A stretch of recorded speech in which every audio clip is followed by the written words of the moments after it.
All right, let's get started. Welcome, everybody. Thanks for joining us today. My name is Zach Snyder. I am a program manager at the nonprofit Solar Oregon. I'm super thrilled for today's webinar, which is a panel discussion on the topic of small modular reactors, which is a topic that I feel like has not been part of Solar Oregon's conversation. I don't see a lot of general conversations about it, though it's certainly something that's been in the news a lot, especially over the past couple of years, and is consistently a topic of discussion in legislatures around the country. I think it's something that it's also kind of intertwined with Solar Oregon's history, which I'll share a little bit about that. Yeah, we're gonna kick it off and hopefully start this discussion, analyzing it with our community. We're joined by three really great experts and advocates in this area, representing a variety of views and experience with small modular reactors. We have Tom Sicilia with Oregon Department of Energy, Emma Redfoot with Mothers for Nuclear, and Damon Mott-Story with Oregon Physicians for Social Responsibility. This is a mix of pro-nuclear, anti-nuclear, and neutral voices. It's going to be a panel discussion. It's definitely not a debate. That's not the structure here that we're going for. So what we want is to get a lot of the different flavors and viewpoints and just get information and take a look at it together. So I will introduce all these folks in a little bit more detail in a second. First, I want to share a little bit about our nonprofit and what we do. So Solar Oregon has been around for 4 decades, and we're an education-based nonprofit. We have events on a range of topics related to clean energy, mostly solar, batteries, things to do with energy efficiency and electric vehicles and how they all are related. We've been educating communities about solar and how the technology and incentives for a long time. We do solar tours, solarize campaigns, and just generally sharing solar stories and energy stories.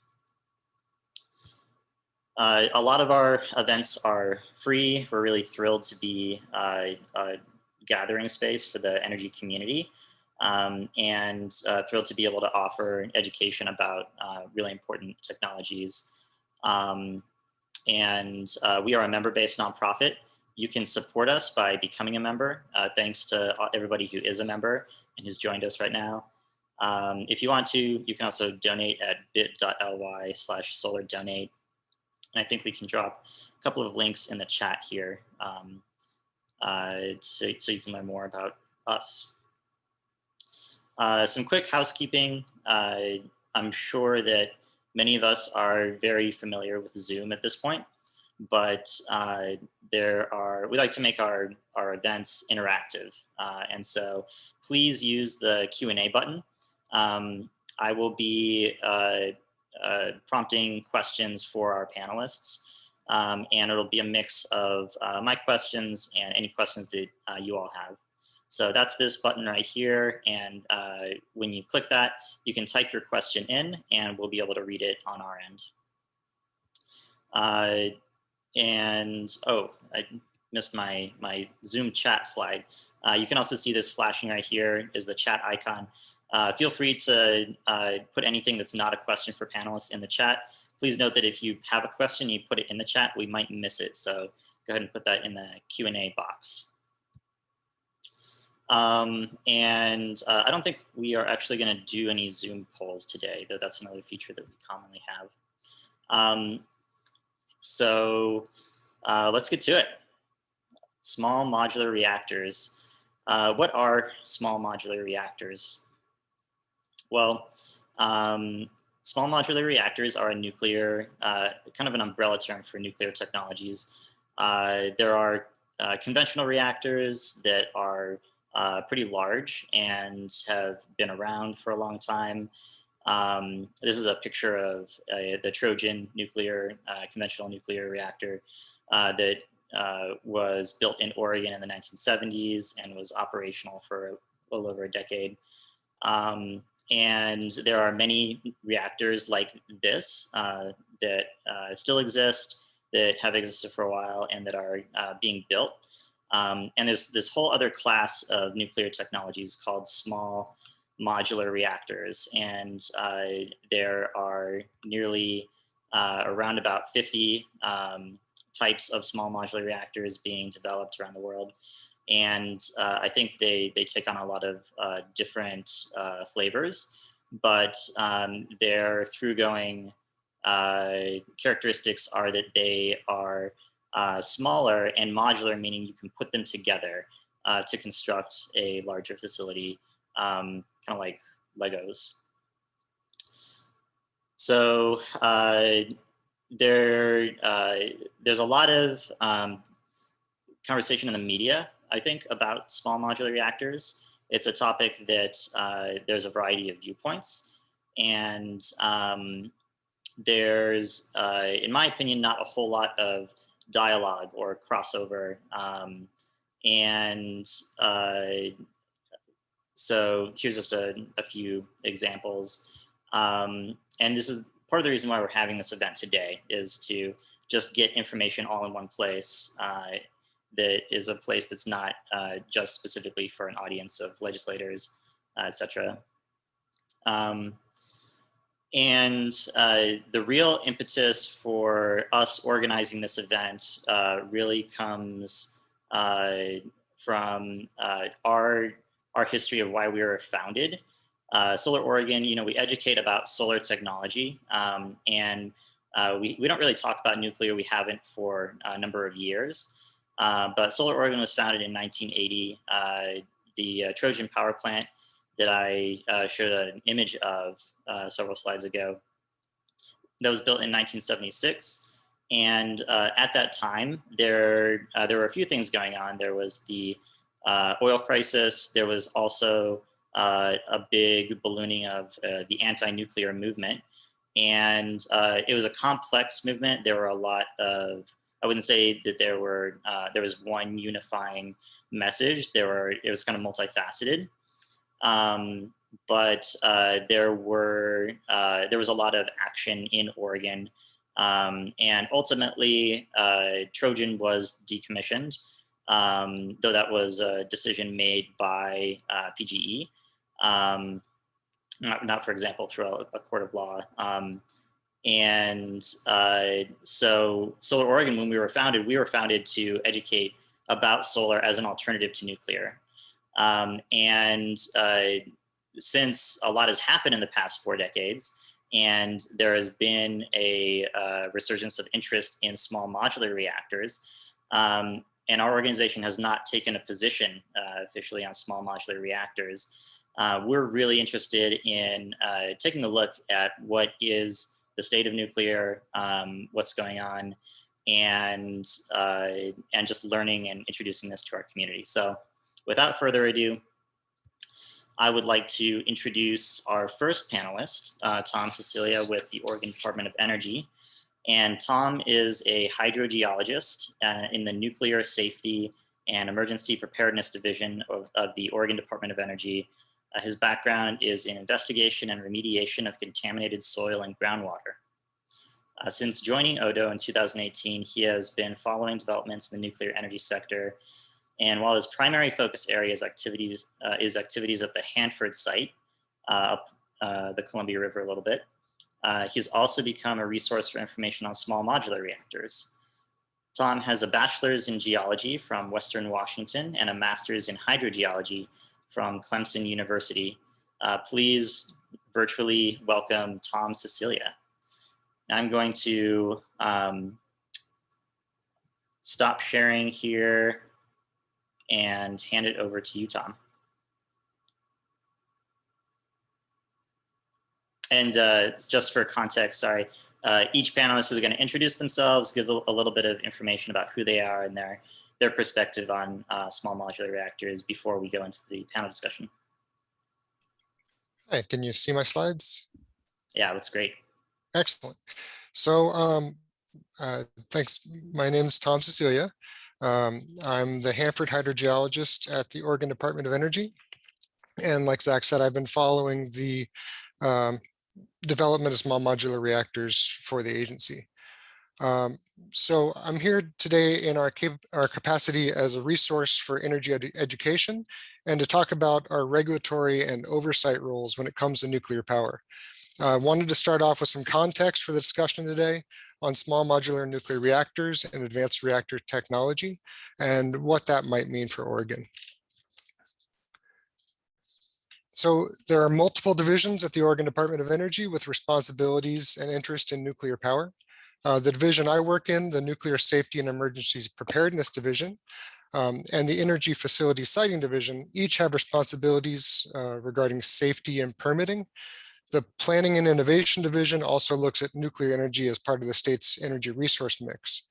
The work we do keeps Oregonians safe, and implements our statutes and rules concerning nuclear power. Now, specifically, ODOE is responsible for managing Oregon's radioactive emergency response program, oversight of radioactive waste disposal laws, safety programs for radioactive material transport in the state, staff support to the Energy Facility Siting Council and implementing the Energy Facility Siting statutes and rules, advocating for Oregonians in the Columbia River in Hanford cleanup, and inspecting uranium mill tailings and closed mines in Lakeview, Oregon.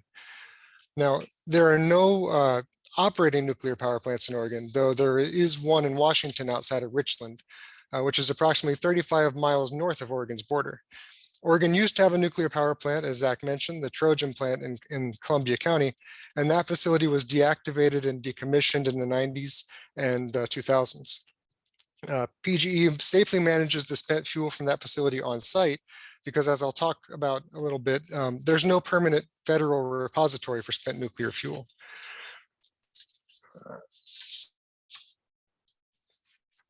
So at a high level, any new nuclear power plant in Oregon would be subject to federal and state permitting and oversight by the Federal Nuclear Regulatory Commission and Oregon's Energy Facility Siting Council, with staff support from ODOE. So Oregon statutes do not distinguish between a traditional nuclear power plant and the advanced or new small modular reactors. The potential for nuclear power today is grounded in a statute that passed by voter initiative in 1980. The law requires 2 criteria to be met before a site certificate could be approved for a new nuclear power plant in Oregon. 1, the existence of a national waste repository, and 2, approval by voters in a statewide general election. Arguably the most challenging hurdle for new nuclear plants in Oregon, and certainly one outside the state's control, relates to spent fuel disposal. Spent nuclear fuel is one of the more difficult materials to manage as it remains dangerous for millions of years. While spent fuel can be safely managed at the site of generation in an interim status, the final resting place is expected to eventually be a national deep geologic repository once one exists. In the early 1980s, the nationwide plan was to identify 2 sites, one in the east and one in the west. In 1986, Hanford made the list of 3 finalists for the western site. Now, that caused Oregon to sue the federal government and create the Hanford team at ODOE. 1 year later, Congress decided that Yucca Mountain site in Nevada would be the National Deep Geologic Repository, but fierce resistance and significant technical and legal challenges followed.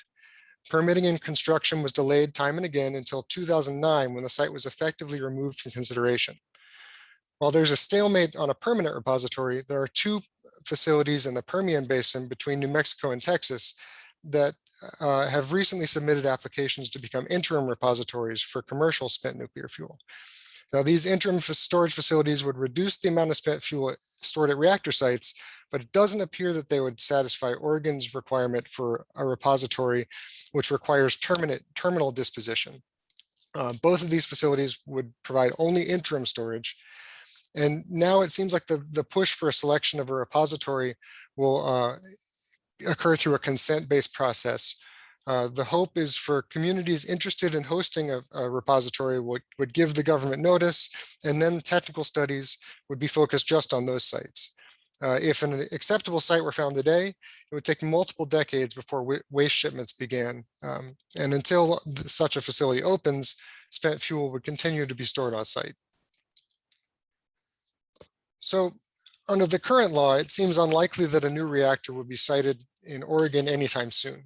But there are some plans for new reactors in neighboring states. And so to finish my overview, I wanted to give a little bit of information on the possible reactor technology that's being planned. To start with, we have the conventional light water reactor. These are the plants that have been operating around the country for the last 80 years or so. And the waste is stored on site in dry storage in these concrete casks. So we move on to the small modular reactors or advanced modular nuclear reactors. And a light water small modular reactor designed by NuScale, based out of Oregon, is planned to go online in 2027 in Idaho. And another one might be in the works at the Columbia Generating Station in Richland, Washington. These modules are simplified versions of the large conventional reactors. They have designed passive safety factors, and the wasteform is also similar and would be managed in the same way.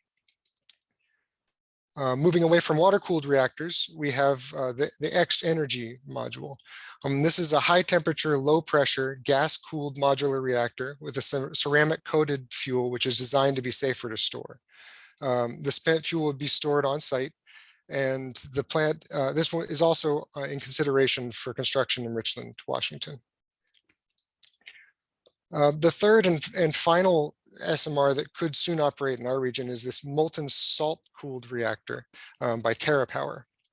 There are reports that one of these reactors will also be built in Richland by 2027, or maybe Wyoming. There was just announced last week that one might be working there.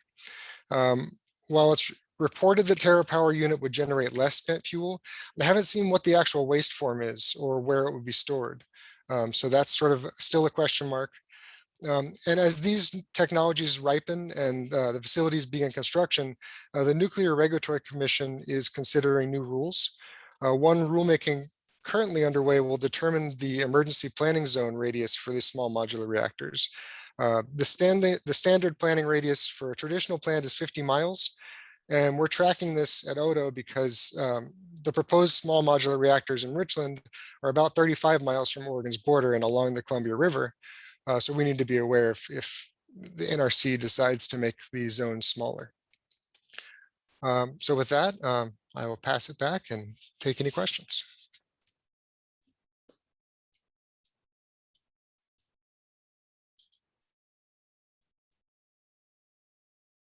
There we go. Tom, thank you so much for that introduction. That was really informative. And we're going to do questions after we do Emma and Damon. But yeah, thanks a lot. All right, moving right along, we've got Emma Redfoot with Mothers for Nuclear, a board member with Mothers for Nuclear, and also a nuclear engineer. So Emma, on top of being a board member, is an outreach specialist for Mothers for Nuclear, which is an organization focused on engaging in a dialogue surrounding the importance of nuclear energy as part of protecting nature for current and future generations. She has a bachelor's in environmental studies from Lewis and Clark and a master's in nuclear engineering from the University of Idaho. Emma supports nuclear energy due to the environmental and social benefits it provides as an emissions-free source of electricity. She supports nuclear and renewable energy sources working together to provide clean, reliable, and affordable electricity to meet the intertwined challenges of climate change and energy accessibility. Emma, go ahead and take it away.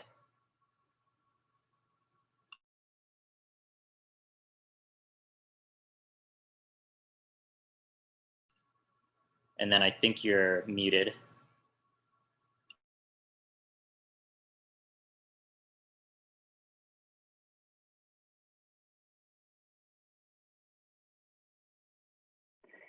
Yeah, thanks so much, Zach. Sorry about that. I lost the screen here in the many different screens I have up. I apologize for that. I'm gonna just have to quickly rejoin the call. I'm sorry about this. Oh, no worries. Maybe we can do Damon first, and then we'll come back to you. That sounds great. Thanks so much. All right. Oh, never mind. Actually, I just got it back. I'm so sorry about that. Okay, so I think that we're good. I can share screen here.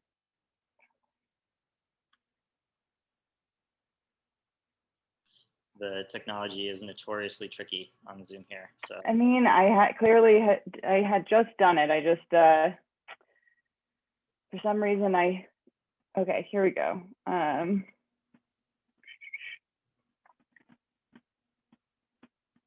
Okay, I think that should do it. I think we're there. Good. yeah, that's great. Okay, I really appreciate the opportunity to talk to Solar Oregon today. And Zach, I really appreciate your introduction and acknowledging that there isn't enough of a conversation that's actually crossing over between people being really excited about small modular reactors and people who have been working on clean energy with renewables for a very long time. So I think that this kind of event is really important, and I really appreciate that Solar Oregon organizing it and reaching out. So I want to share with you my journey to becoming a nuclear engineer. You might have heard a little bit in Zach's introduction of me that I have a kind of a weird background because I have a degree in environmental studies from Lewis and Clark College in Portland, Oregon. So I became a nuclear engineer because I am an environmentalist.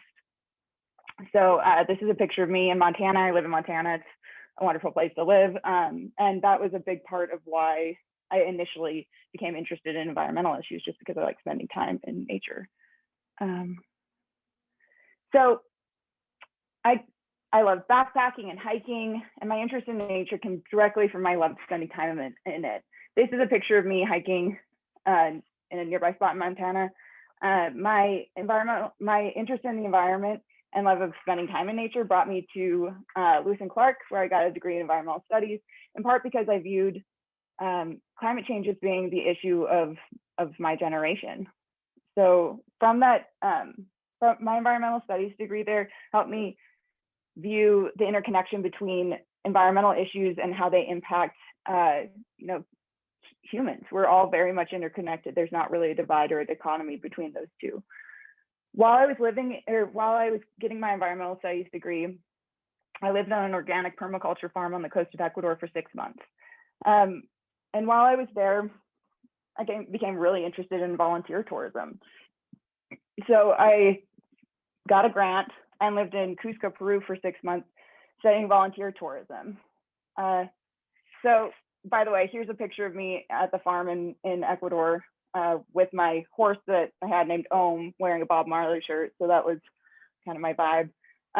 So I lived in Cusco for 6 months. And what I found when I went to all these different NGOs that had volunteers on them is that the local people were the ones who were by far the most capable of solving their own problems.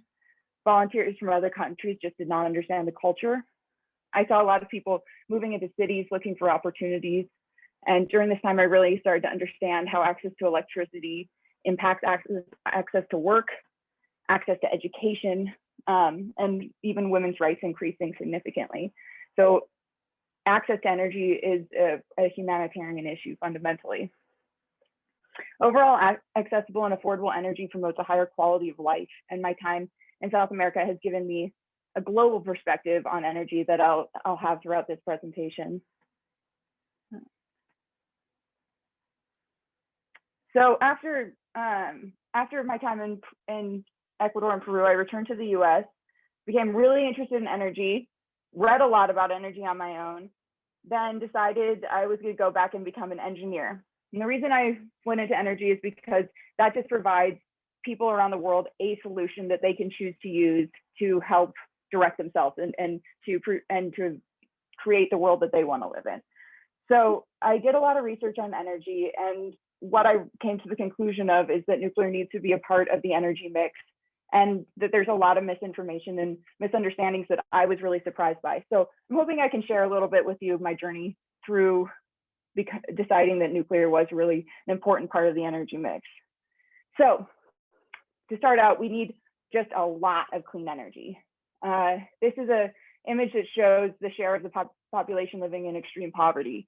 And these are countries that need to have a lot of energy still. Like maybe in developed countries like the United States, we can reduce how much energy we use, but around the world, we really need to increase how much energy many people in the world use so that they can have a higher quality of life.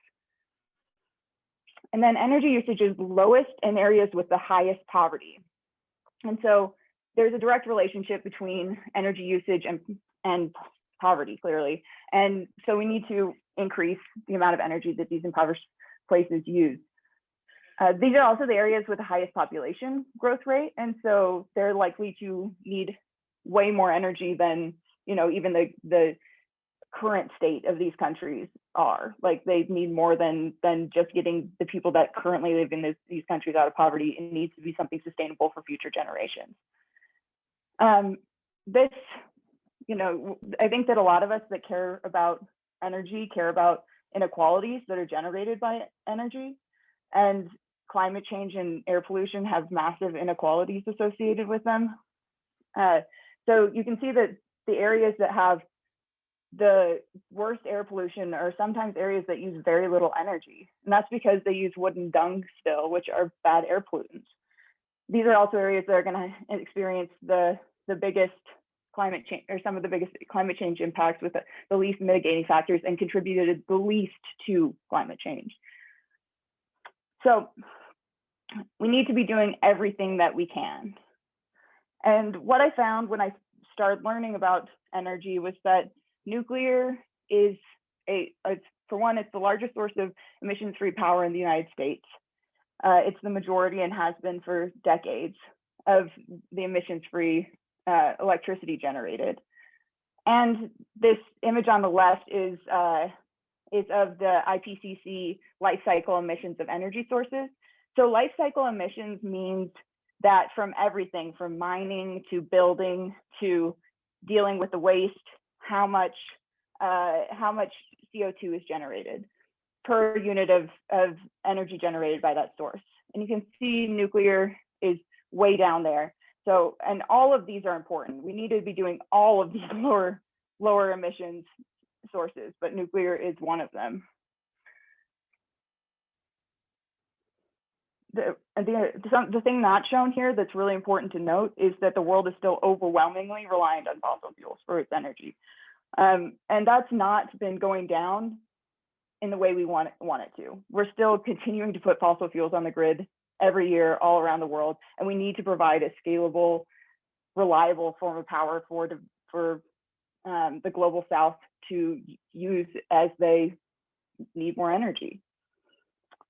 So what I found was that the options are nuclear and renewables, having immense amounts of hydroelectric resources or geothermal resources, or a largely fossil fuels grid.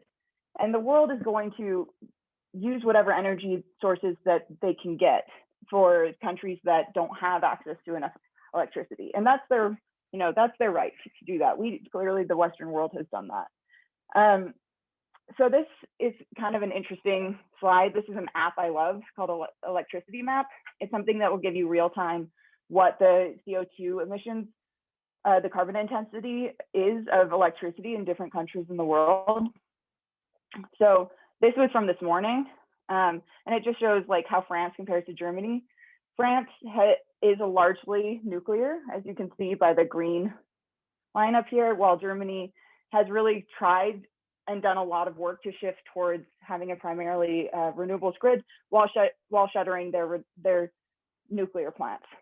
And I think that the world should be really grateful to Germany because they did a lot of technology development that has benefited many people. But it has shown that even with putting immense amount of resources behind this, like a 100% renewables grid is very hard to result in. It's very hard to get to, and nuclear and renewables together can work together to really have a low carbon intensity economy. So this is one thing that gave me success, or this gave me hope when, my environmental studies degree was really tough at a certain point because you heard about all of these really challenging environmental problems and social problems that are deeply intertwined with those environmental problems. and there wasn't a lot of solutions that we could find. So here are some of the largest 10-year deployments of low carbon electricity generation. And I'm sorry that the text is so small here, but the blue is hydro, the green is nuclear, and the purple is wind. And then here you can also see the makeup of where there's very low carbon intensities for developed nations, for industrialized nations. And you can see that nuclear plays a big role in them. So these are the fastest and largest deployments of low carbon electricity generation. And they use a lot of nuclear a lot of the time. So we're supposed to be talking about small modular reactors.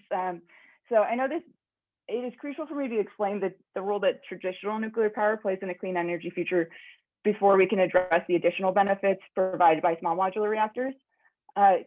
Small modular reactors have all the benefits of traditional nuclear power plants in terms of they're clean, they're reliable, they're scalable. Nuclear plants operate all of the time. They generate clean electricity, as you can see from that life cycle analysis.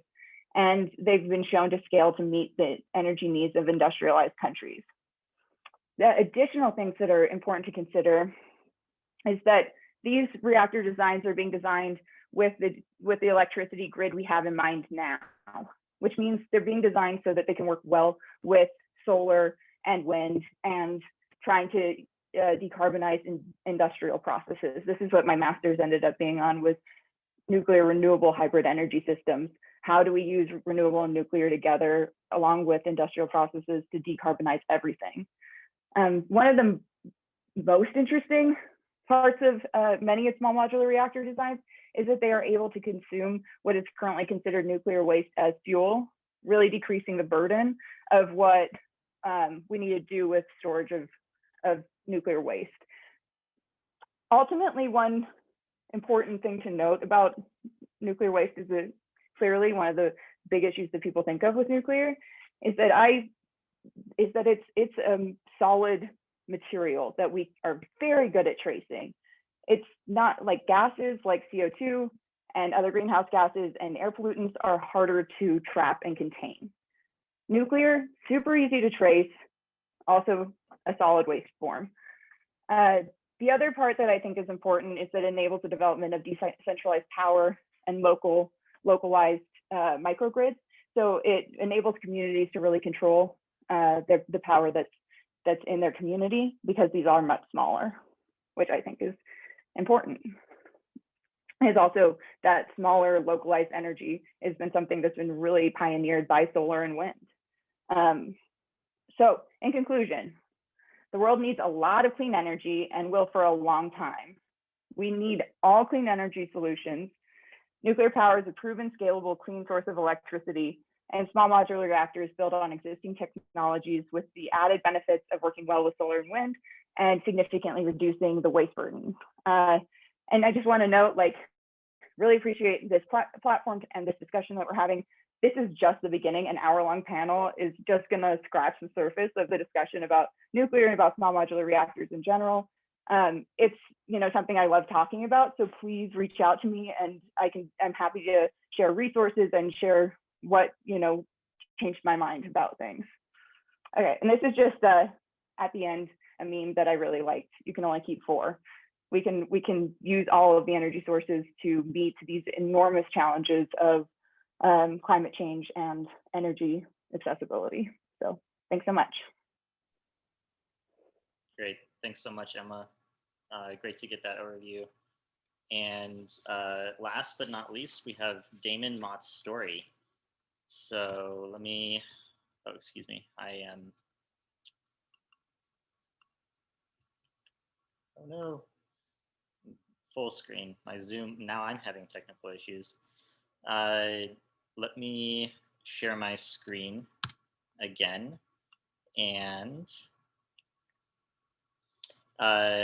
we have Damon Mott's story, who leads Oregon Physicians for Social Responsibility's Healthy Climate Program, advocating for a just transition from fossil fuels and nuclear power to clean, renewable energy. Damon coordinates Oregon PSR's climate and environmental lobbying efforts to ensure that public health and safety are well considered by policymakers at the local, state, and federal levels. They graduated from Haverford College, serve on the board of directors of the American Friends Service Committee, and helped organize a national summit on radioactive waste in 2018. Damon has been with Oregon PSR since 2016. Damon, welcome and take it away. Thanks so much, Zach. Pleased to get a chance to be a part of this event. Thank you for inviting me. And thanks, Tom and Emma, for your presentations as well. I'm gonna share my screen. Can you see this okay? Okay, great. That looks great. So I'm here to share a few of the problems and concerns that Oregon PSR and some of our allies also have around proposed small modular nuclear reactors, and I'll abbreviate that as SMNRs throughout my presentation. So glad to get a chance to talk about this, just to sort of, frame it within my own personal narrative as well.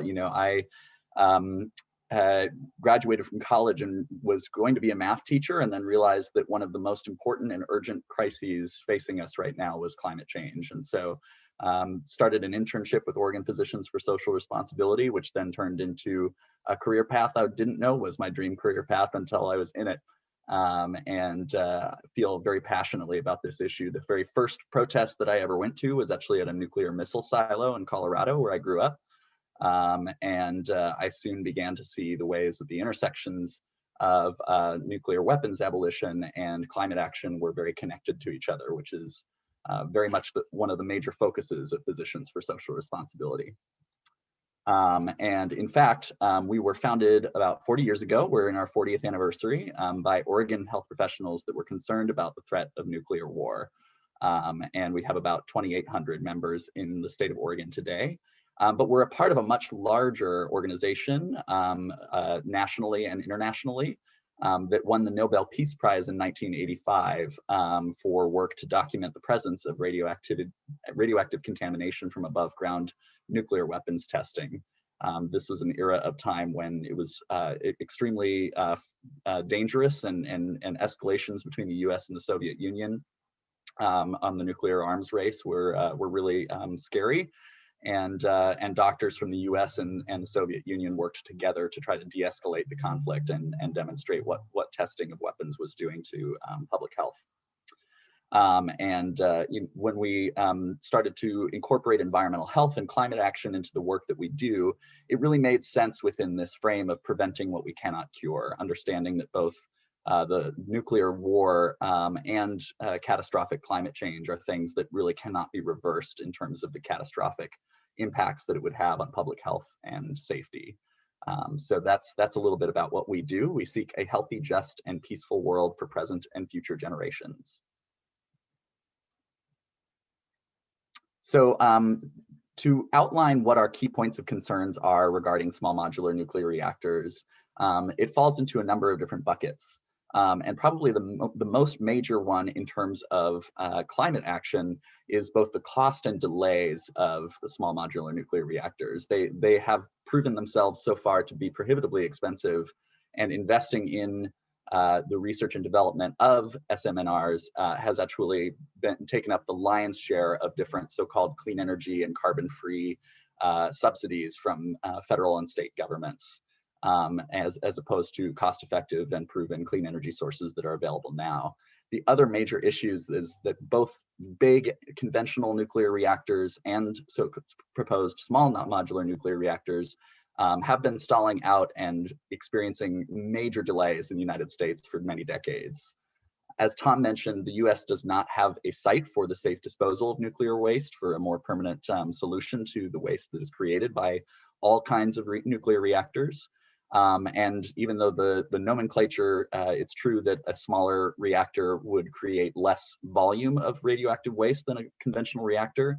In many cases, the designs, especially, for example, with NuScale Power's design, would create more radioactive waste per kilowatt of electricity generated than a conventional nuclear reactor, in part due to missing out on some of the economies of scale that you get with a larger conventional reactor.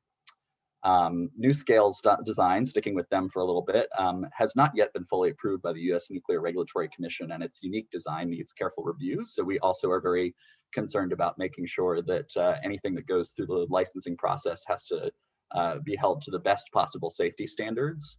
And many of these new modular reactor designs are significantly different types of designs from conventional reactors that require really careful examination.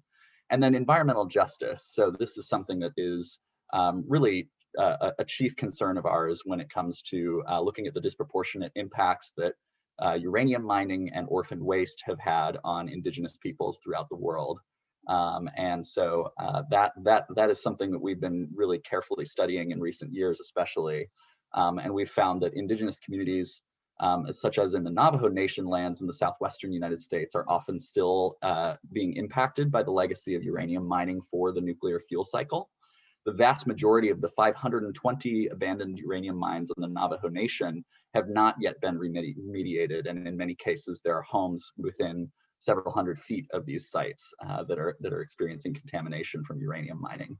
A lot of the proposed waste disposal efforts, such as the interim storage sites that Tom mentioned in New Mexico and Texas, have been almost exclusively targeted in predominantly Black, Indigenous, and Latinx communities. And then there's a pretty large group of organizations and individuals who are very, very opposed to the proposed interim site in Texas and New Mexico. And when we think about economic development with the clean energy transition, these small modular nuclear reactors stand to produce far fewer jobs than the wind and solar industries, while costing significantly more, meaning that ratepayers stand to shoulder a cost and safety burden without much economic development benefit. This is a screenshot in the lower right corner of my screen here from NuScale Power, talking about how the higher level of automation in the control and monitoring of one of their reactor designs would reduce operator workload. So I want to zoom in a little bit more on the NuScale Power small modular nuclear reactor design, in part because I feel like it provides a very good case study for this discussion, and also because this is Oregon's homegrown nuclear power design. It originated out of a group from Oregon State University, which received grant money from the US government to study these kinds of technologies. And now we have NuScale Power as an independent private company that is seeking to market and find locations for their proposed small modular nuclear reactor design. And their pilot project in Idaho at the Idaho Falls National Laboratory site that would power Utah Associated Municipal Power Systems, or UAMPS for short, has experienced already a wide range of the issues that I've discussed on previous slides. So their original cost estimates have gone up significantly, and in 2018, the total cost for the project was $4.2 billion. And in just 2 years, that ballooned to $6.1 billion, which really tracks with a lot of the major issues that proposed small reactor designs have experienced throughout American history. And though their original target date to have their first operational reactor online was 2015, they're now estimating that it can be no sooner than 2029 or 2030 for the Idaho project. And pending design reviews, if they change the design at all throughout the actual review process, could delay this even further. And another thing that is worth mentioning is that any community that would receive a small modular nuclear reactor like this would likely also be signing up for decades, if not centuries, of on-site high and medium level radioactive waste storage. It's really too soon to tell whether or not interim storage or long-term storage of nuclear waste is going to be feasible. And so that is just something that is going to have to be reckoned with by any community that hosts one of these projects. And though proponents of new small modular and advanced nuclear reactor designs are really heavily focusing on improved safety and different specifications to their new designs, it's just the fact is that all reactors are prone to an accident or a disaster. The ones in Chernobyl and Fukushima were not foreseen as possible, and yet they still happened. And stacking multiple reactors on top of each other means that one reactor failure could lead to a larger accident. And that is actually exactly what happened with the conventional nuclear reactors in Fukushima and when the tsunami hit in 2011. And the NuScale project in Idaho has actually faced a really enormous amount of opposition from a wide range of groups, including environmental and public health groups and the Utah Taxpayers Association, which has been very concerned about the lack of transparency in the process of marketing this project to different members of the Utah Associated Municipal Power Systems. And in fact, quite a large number, about 7 or 8 cities pulled out of the project in late 2020 after being concerned that there was information shared in a private meeting that about different cost estimates and also about some of the potential costs to ratepayers over the course of the project process, which caused many cities to drop out of investing in the process. I have a whole host of additional materials that are really, I don't have the ability to go into it right now, but I wanted to make sure that all of this is available to you. So Zach has all of this information too, and I hope can maybe share this out with webinar attendees in case you'd like to do some more reading around some of these issues. But I just wanted to lift up a couple of other things before we go to questions, which is that Dr. Gregory Jaczko has a couple of articles on this list who used to be the chair of the U.S. Nuclear Regulatory Commission, and he has over time actually become increasingly convinced that that it absolutely is not a solution to the climate crisis. Another piece that I highly recommend is this Forbes article from Amory Lovins, the founder of the Rocky Mountain Institute, which is a think tank around energy solutions and climate action, who says that that the cost and slowness of new nuclear makes it one of the most dangerous possible energy sources for us to be considering in addressing the climate crisis, purely because the urgency of the situation requires us to go for the most cost-effective and most efficient and rapid transition away from fossil fuels as possible.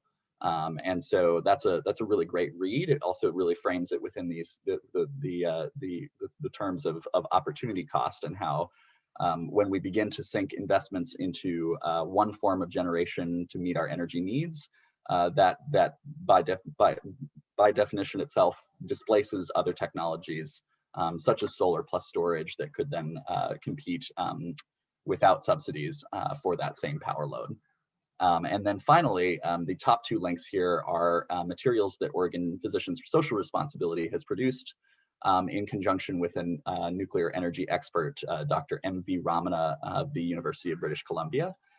We have a video clip from him testifying to the Oregon legislature on the issue, and a report on our website about the NuScale project in Idaho and Utah, and what are some of the issues that project is facing that are consistent with the other issues that small modular nuclear reactors have faced in the past.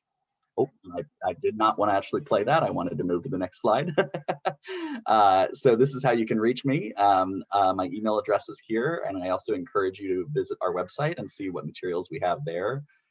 Get onto our email alert list, follow us on our social media channels, Facebook, Twitter, Instagram, and YouTube.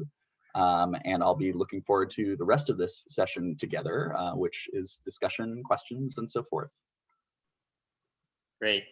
Thank you so much, Damon, and thanks to all of our panelists today for being here and giving these overviews.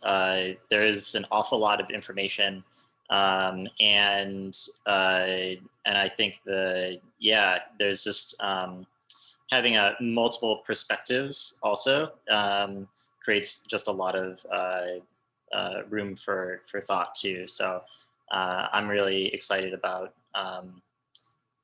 having you all here. We do have about 10 minutes left in the hour. We can go over about 10 or 15 minutes beyond that. And so what I'd like to do now is start off with a few questions. Please, everybody in the audience, put your questions in the Q&A. We may not get to every single question, but we'll try to ask as many as we can. And I thought I would start us off just by zooming out a little bit, and Tom, you gave a good overview of a few different reactors, though there are a number of technologies that are small modular reactors. And I think it's something that if you're not familiar with them, it's still, okay, what I get, they're small, they're modular. Can we talk about why, maybe in more depth, what is this technology and some aspects of this technology and why it's designed that way? And I thought Emma or Tom, if you want to kick us off in that direction.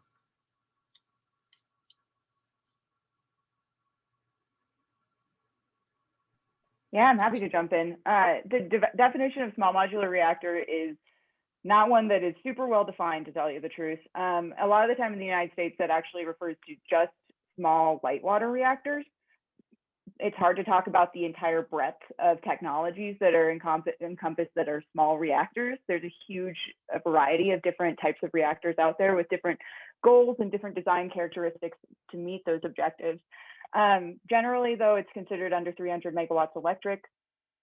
And they focus on some of the things that I mentioned, which is many are focused on consuming nuclear waste as their fuel, as well as being able to function well with renewables, so start and stop very well, as well as be able to site very flexibly. So you make sure to focus on communities who really want these reactors in their community. So those are some of the things that I think are most important and generic to what are in general a vast different types of technologies. So that's great, thank you.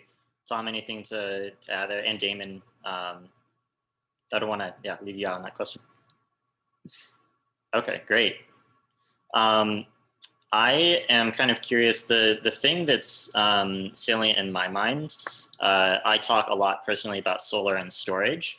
And as we know, things like solar and wind are intermittent. When the sun's not shining, those panels are not spitting out juice. When the wind's not blowing, same thing for wind turbines. And obviously batteries are the central focus in my world of how we aim to solve that problem. But I know I hear about nuclear that is one of its benefits. Is that it can persist and be that kind of like motor of reliability on the grid. And so I'm curious to hear various perspectives. So if it wants to kick off on that one. You want to go first, Tom? Yeah, I can start off. So nuclear is always on when it's running. So it has the potential to do some energy storage. In South Carolina, for instance, they use off-peak nuclear electricity to pump water up to a high pond, and then during peak they take that water and run it through a dam and create extra energy for the grid that way. The molten salt reactors that are one of the ones that are coming potentially to the area, like to talk about how the molten salt itself is a battery that will store energy for peak use as well. So it is a constant base load that isn't fickle to the winds of wind. Yeah, and I love this question because I think it really gets down to the nitty-gritties of like, what do we actually need to be focused on here with solving the carbon crisis that is fueling our climate crisis in terms of energy. One of them is that our grids are very sophisticated, and we're going to need to get even more modernized in order to dispatch resources that are available at varying times. Montana wind, for example, pairs very nicely with Pacific Northwest wind. And usually means that you've got pretty consistent wind generation going at pretty much all times. And so grid interconnectivity across state lines is a really great piece of the puzzle, as is demand response and being able to think kind of creatively about, for example, using hot water storage in people's homes as a way to dump excess power, which you can then deploy to different parts of the grid at various times. As you said, Zach, battery backup and pumped hydroelectric storage, as Tom was saying, are great ways to be able to store up excess power when you have it, so long as those projects themselves are not adversely impacting indigenous communities and things like that.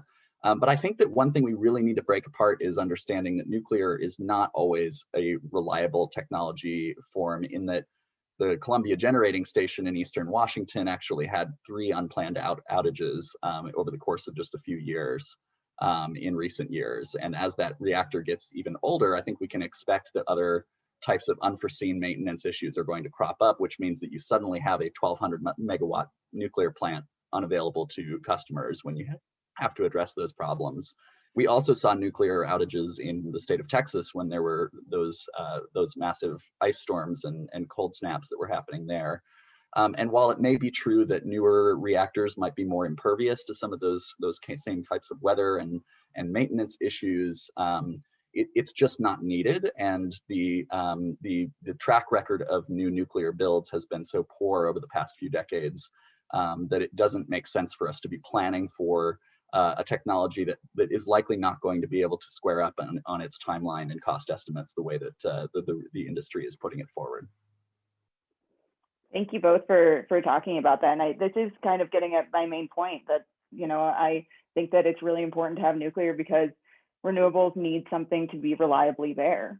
And what I found, like I was thinking about going into chemical engineering, I went into energy from an environmentalist perspective. I was looking at chemical energy engineering for batteries, and I saw that there was really nothing that indicated that we were going to get to seasonal scale storage. So that means that you have to have something that's going to last not just over a couple of hours, but over weeks and months if you want to have reliable power. And we know when we don't have reliable power, people die. So it's very important to have reliable power. To address some of the concerns that were brought up by Damon, one concern that I have in terms of longer term planning around this, transmission lines take about 15 years to site, 10 to 15 years to site. So having transmission that's able to really go across grids and really meet energy demand in these different places is going to take a long time. And it's not going to be something that you can instantaneously manage, though I hope we do develop it. All of these things need to happen.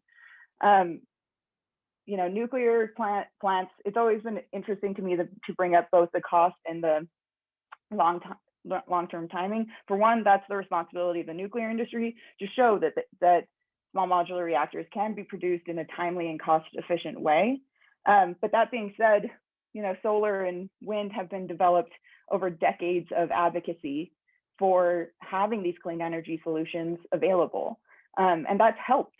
And so, having the same people who have advocated for solar and wind for so long, see those same issues and not work towards correcting them, see them as problems that can be solved because cost and time can be solved, is always thrown me because this is something that we all need to be working on. So I agree with Damon on the solutions that you brought up with. I love pumped hydro. Pumped hydro is 99% of our energy storage. These are all wonderful things, but they're not enough. We need a lot more than what those solutions provide. Great. Yeah, thank you all. And we are right up at the hour. We're going to go beyond, and we're going to continue to answer questions. Though we do have a number of questions I see in the Q&A box. I want to make sure that if people need to jump off, we at least get to a few of these before folks have to do that. So I will start with one of these here, and that is from Todd asking, can some of the SMRs reprocess fuel as many of the nuclear power plants overseas do? Reprocessing fuel could reduce spent fuel storage issues. I think that maybe Tom and Emma both have things to say there. Sorry, Damon, So the short answer is yes. The molten salt reactors in particular, there's a model of those that can run on spent fuel. I get really concerned when we start talking about reprocessing fuel because that's what caused most of the waste at Hanford. And there is has been a lot of efficiency developed in Europe to make it a cleaner process, but there's still waste. Europe, England and France take radionuclides that are coming out of their steam generation from from reprocessing their fuel. And there's tritium, there's carbon-14, and there's iodine-129. And they take those liquid-borne radionuclides and pump them and inject them into the English Channel. That's how they get rid of their waste, and they dilute it. And that's the trade-off. That's a really great question, and thanks for bringing it up. There's molten salt reactors are one of the reactor designs that's looking at consuming waste. I mean, it's a very proven technology. The best resource to look at is the experimental breeder reactor 2, which was a reactor that operated for 30 years in Idaho, and what is called close the nuclear fuel cycle. And so not using the kind of reprocessing that you're talking about, not using the kind of reprocessing they have in France, but using a different process. And so that is something that really is one of the most exciting things about small modular reactors for me, and one of the things that shocked me when I started learning more about nuclear is that you can, 95% of what we consider nuclear waste, you can put into reactors. Like we have hundreds of years of being able to power the entire United States just in our nuclear waste. And that's not very much. I mean, nuclear waste is, the thing that people always say is it can fit into a football field about 20 yards deep, all of it for providing 20% of the electricity of the United States and the majority of the emissions-free electricity of the United States for 40 years. That's amazing. All of the waste that, that I would generate in my life could fit into a Coke can and would weigh 2 pounds. Like, we're just talking about so much less than talking about the thousands of pounds of carbon dioxide we put into the air every year, each person that lives in this country does. So yes, reprocessing is reprocessing. I don't like that word because it means a certain thing that is not the process that I'm excited about. And it's well proven, and it's something that a lot of reactor designs are capable of doing. Fast reactors are generally a whole group of reactors that are able to consume nuclear waste as their fuel. Yeah, and I think it's, one thing that is worth bringing up though is that we have a lot of orphaned waste at different places like Trojan on the Columbia River, and if you wanted to use that for something, you would need to transport it, and with that transport comes a risk of exposure. So even though the actual size of waste created by nuclear power plants is quite small compared to waste products from other fuel streams, the widespread impacts of if that radioactivity and contamination is released can be a much larger impact. And so, for example, in the case of Fukushima, 154,000 people were evacuated, and today still there are 1.5 million people who live in areas where it's unsafe for children and pregnant people to eat the produce of food produced in that region. And so it is really important it's true that it's much smaller and more contained, but if it's not contained, then it can still have really widespread and devastating consequences. So yeah, that would be my 2 cents to add on the topic. Yeah, I know we need to move on. I want to quickly just note a couple of things. One, if you want to see how nuclear fuel transportation casks are tested, it is super fun. So would highly recommend it. They literally like crash missiles into these things, light them on fire, put them underwater for a very long time. And at the end of the day, hazmat people are much more concerned about chemical and biological, hazardous materials, not discounting any of these. I think that this is something that really needs to be addressed, and the nuclear world needs to listen to people and listen to what they're concerned about. So, thanks for bringing that up. And I agree with you, like evacuation. There's a big question around whether that many people should have been evacuated from Fukushima. That wasn't nuclear waste transportation, that was a reactor. But that's something that I loved. I love talking about all of these issues and talking about them in depth and talking about why they happened and what's changed. And I think that the nuclear world has a lot that they learned from these experiences. So, but these are good points to bring up. Great, thank you all. I've got a question here, a quick technical question from the audience. Jim asks, what is the expected life cycle of these newer reactors? So I think he's talking about the how long will they be operating? It seems comparing to the 1950s era reactors to current tech is like comparing Morse code telegraphs to smartphones. Do you guys have any information on how long a reactor might be operating? Yeah, that really depends on the goal of the reactor. And so, you know, there's some reactors that have 20-year life cycle, like 20 years no refueling, that are really function pretty much as a battery. And, you know, there's a lot of these are meant for being like used in remote locations. And so they can just put them out there for 20 years, no refueling. Other ones are at a lower life cycle, and some are actually constantly kind of in that process, but can use waste as their fuel. And so they're constantly like pulling stuff out and then putting it back in. So there's, you know, that's the scope. Like I noted earlier, SMR means a huge variety of things. So I hope that helps. Yeah, thank you. And in the case of NuScale, I believe they're looking at a 60-year lifespan of their design. Gotcha. Thank you. Well, Tom, I'd love to pick your brain as the expert in kind of the regulatory and legal side, especially in Oregon. You gave a great overview, but I'm kind of curious if we could look at you know, Oregon's future. We are home to NuScale, which is the SMR company that is furthest along in terms of the development and approval, though it has not been approved quite yet. And you said, you know, we also have this patchwork kind of history, and we have we had a strong anti-nuclear movement in the 80s, and there was a moratorium enacted. And I'm curious. You said there would be a difficult pathway. Do you what do you see as the pathway if folks were to cite a small modular reactor in Oregon? What kind of like laws would need to change, or what, and how long might the permitting process take in Oregon? Not that you have a crystal ball.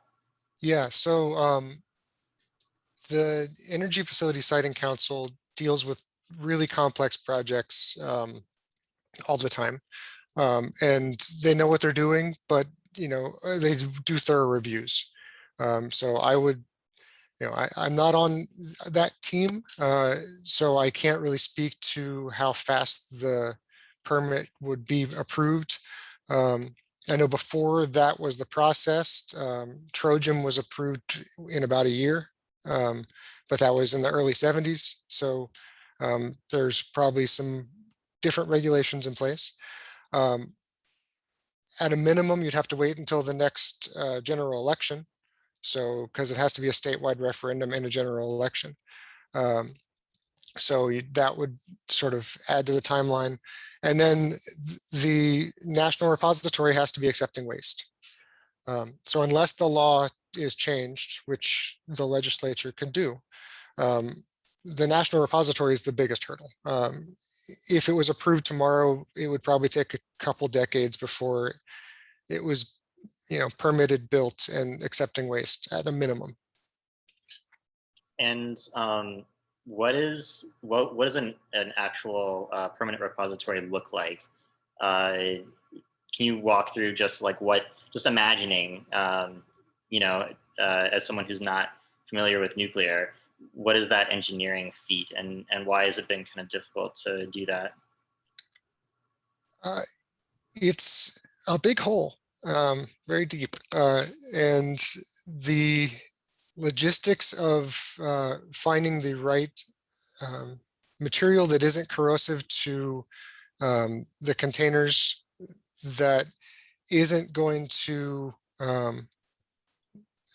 impact groundwater in a way that is going to impact people's drinking and irrigation water, and is also you the transportation plays a factor too, because you're going to have reactors from all over the country coming to one location or a few locations. And so you have to have the transportation network in place that preferably doesn't go through big cities. So it is a daunting task. There's only one country right now that has approved a terminal repository and is building it, and that's Finland, I believe. Canada's getting close, but there's some contention there as well. So it's a pretty heavy lift.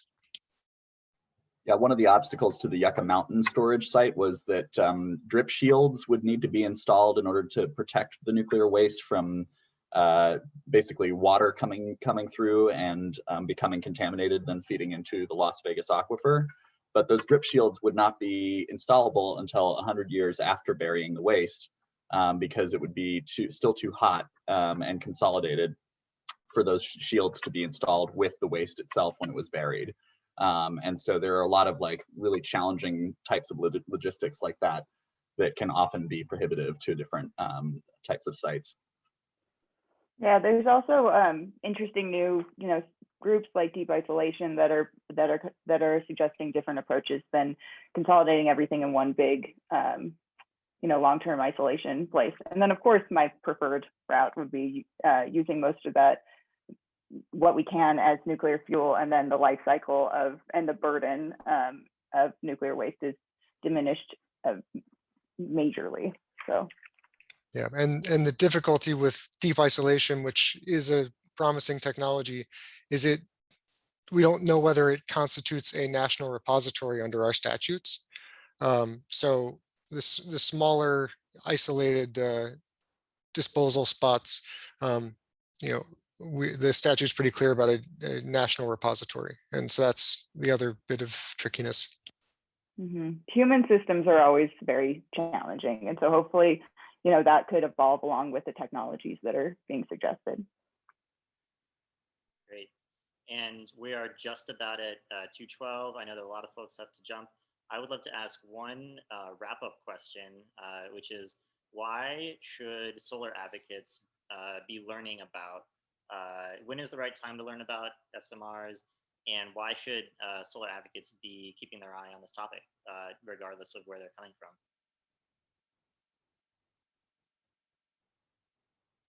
And yeah, whoever wants to pick that up. Sorry, I was just going to start by saying thank you so much for both Damon and Tom. I know that Damon and I agree a lot on our underlying values, what's important to us, even if we disagree on how to get there. And so, it shows that, there's a longer conversation that needs to be had here. And I'm happy to be a resource for any of the concerns that people have brought up. But to answer your question, reminds me of the Marie Curie quote that nothing in life is to be feared, it is only to be understood. Now is the time to learn more so that we fear less, to understand more so that we fear less. And it's something that made me so much more comfortable with nuclear technology. As I learned more about it, I got way more afraid of climate change as I learned more about it.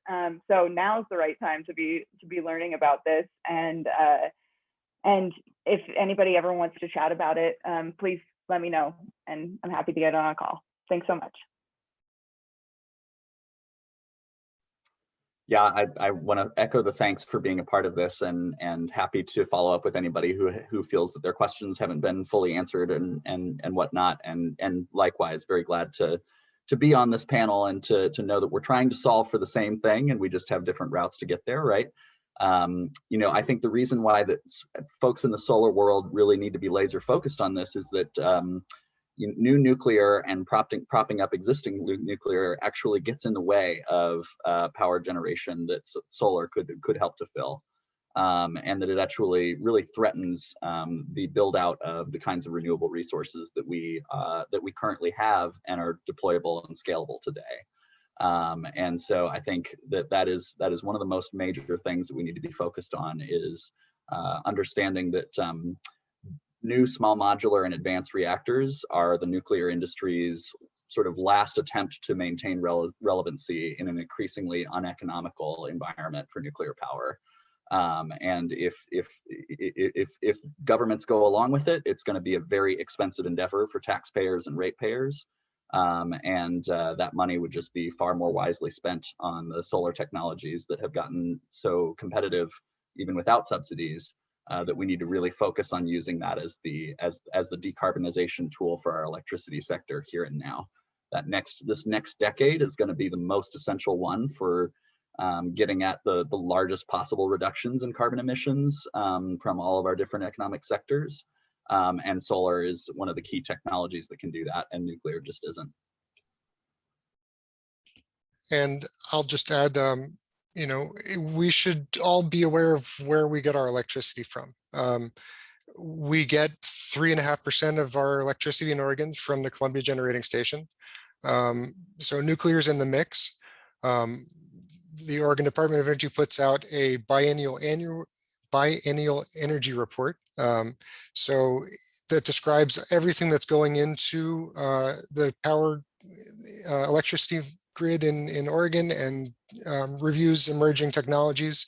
So I would, if you need a resource, that's a good place to start. Great. Well, thank you, Tom, Emma, Damon, so much for joining us today. I learned a whole lot, and I hope that our audience did too. This is being recorded. We'll send out the recording. We'll also, I'll send out contact information and slides based on presenters, if you consent. Yeah, any unanswered questions, we can also try to answer in a follow-up email. So thanks again, and really glad to host this conversation for our audience. All right, take care, everybody. Thanks so much. Bye now.